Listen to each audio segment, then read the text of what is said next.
Hello everyone and welcome. I'm joined today by someone who is described as the sage of our time, and I am really very excited.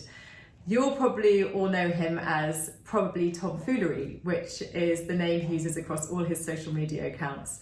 And on April 29th this year, Tom put up a poem onto his Instagram and it absolutely went viral. So welcome, Tom. Thank you so much for having me. You are very welcome. Can't wait to pick your brains, but just tell everybody how excited I am by sort of where you come from there. I remember on the day that you put that post up, my cousin messaged me with the video, and he was like, guys, to our family group, you've got to watch this is amazing.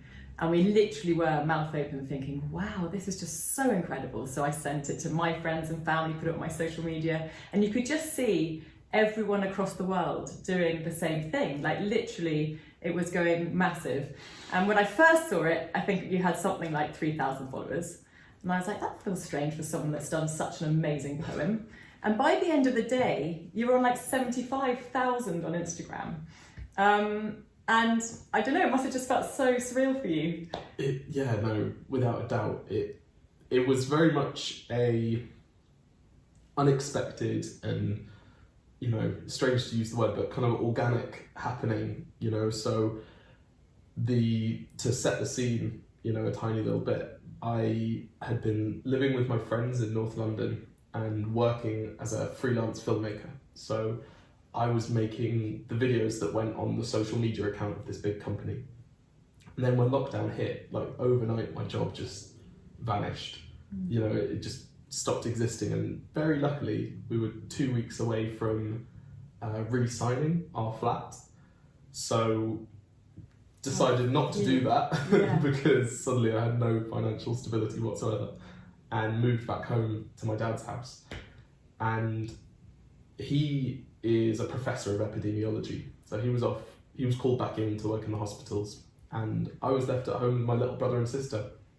And so one of the things we decided to do to kind of keep the monotony of lockdown at bay and to try as best I could to answer some of their questions was to make these videos, and I didn't consider myself like a big social media person. As you say, I had 3,000 followers, which I thought was a terrific amount of people because I don't know that many people at all. Great amount of people. But effectively, I just had this little channel of poetry that I'd been, plugging away at. And then, as you say, on April the 29th, we put the Great Realisation. It expanded quite a lot. And so you really did not have any expectation that would happen, or did you think, well, this is a really good one, I think this is gonna do well?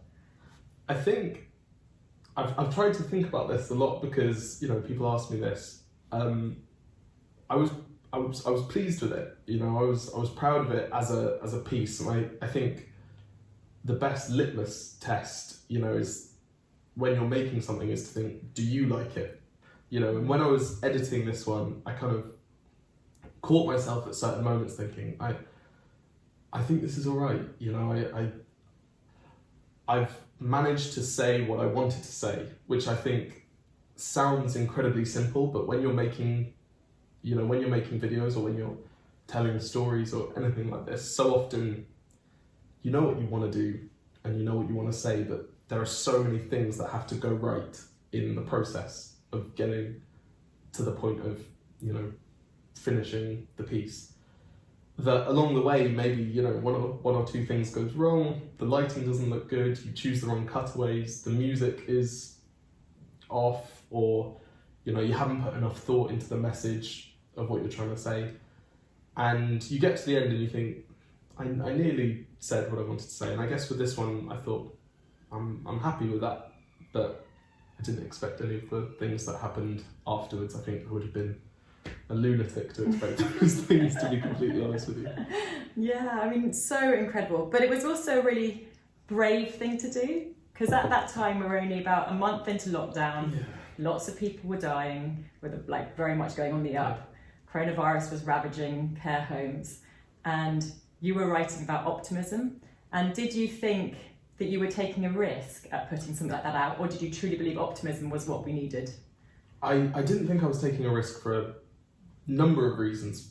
First off, I didn't necessarily think many people were going to see it. I mainly thought I was making these pieces for myself, for my little brother and sister, maybe for this tiny following, for my friends and family who I have on social media. But I believed in the message, I really did, because I caught myself, whenever I want to write something, I try and hone in on what I'm interested in, what I care about, what I'm noticing. And as you say, it was the first month of lockdown. The disease was spiking. It was really new and scary, and I had this feeling that there was this kind of veil of despair everywhere. You turn on the TV and you hear like chaos, we will never recover. This is how many people have died today, this is how many people died yesterday. And you're just thinking, this is really not good for people's mental health. And it's completely understandable why this is the information we're receiving. But I was thinking, I really believe that people do need something to be hopeful for and look forward to, in the future. And so I set myself the challenge of thinking, if there is a hopeful message to be found in this incredibly difficult moment, what is that? And I really didn't want to find a cheap one, because I think that's what could make people angry, and that's when it's risky, because if you've just lost someone you love, or your job, or your business, then you go on the internet and you hear a little poet from London saying it's all for the best.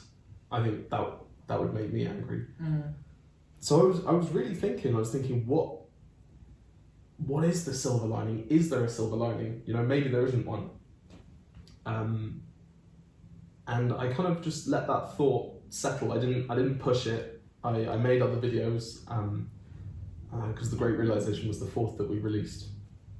And the best that I could come up with was that maybe this moment was so disruptive that we could notice some things that it was impossible to notice before. Because I knew that I was, like, my little brother, who I told you a little bit about before we started this, they're 7, my little brother and sister. And, so they've been in my life for 7 years. And in a matter of weeks of just being locked down with them and living with them, I was noticing things about their personalities that I was like, how have I missed these things for so long? And I think it's because we're so busy, and it's very easy to get wrapped up in the things that are important to us, and our direction, and everything else we kind of blinker out. And suddenly, jobless, back in your family home, cooking 3 meals a day for other people, making sure the house is tidy, trying to make sure that these guys are educated because as best I can, because they're home from school, and all of these things. And I just started to find these little patches of meaning, in the newfound responsibility that I had, I guess. And I thought that's kind of interesting, that's kind of, there's something to that. Meanwhile, this phrase I kept hearing going round and round from everyone that I was speaking to, and I couldn't understand why I found it so thought-provoking, I guess. And it was just people saying, I can't wait for things to go back to normal. And everyone was saying that, I was saying that, I'm sure you might have said that. And that was really interesting, and I think I've been writing poems for about 10 years, and I always try and write about things that need fixing in the world from my perspective. And I never ran out of material, I had plenty of things to write about. And then a virus comes along and all we want is to go back to 2019 because it wasn't perfect, but it was better than it is now. And I was thinking, we're selling ourselves so short with that. what if instead of dreaming our way back into what we had in 2019, what if, you know, we concertedly make as much effort as we can to create a 2021, 22, 23 that's more desirable, you know, and that way we can look back at this moment not as like a blot in the calendar, but as, I guess, a moment of realization.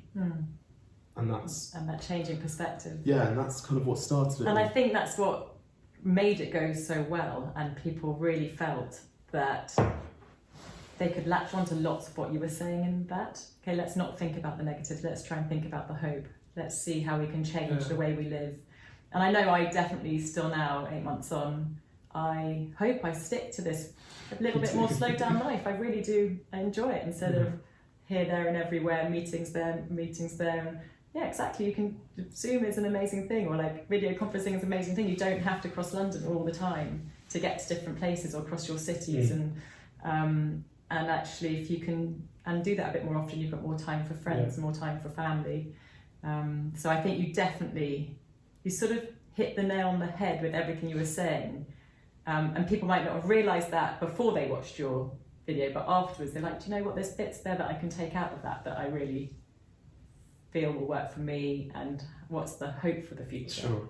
And everyone just needed hope back then, at that moment especially. People needed that hope to get out of that darkness that we were all in, of the negativity and the unknown, trying to get some positivity out of it.